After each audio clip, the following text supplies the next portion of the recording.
kuweba-kuweba yung lututan. Si yung tatay ko po, tandang-tanda nyo pa ang ano. O, si Jose. Oo. Ay, di uuman. Lagi ho kayong kinikwento nun. Inatake ho sa Amerika yun. High blood na rin.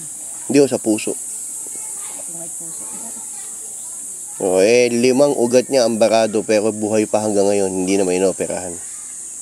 Ano lang, gamot lang. Ginamot ho. Sabi ng doktor, maganda ang response ng katawan niya sa gamot.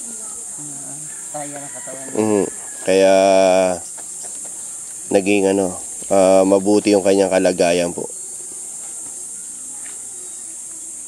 Wala naman hindi na nagagamot ngayon na pera lang talagang inaukol mo kahit anong gamot ang kainin mo. Wala rin. Ang nanay ko medyo napipilay nakatatayo sa museum. Kung kailan nagtanda siya, nagtrabaho kasi. Paano yung nahihili kumita? May pagkakataon nga naman kumita, Halimunan.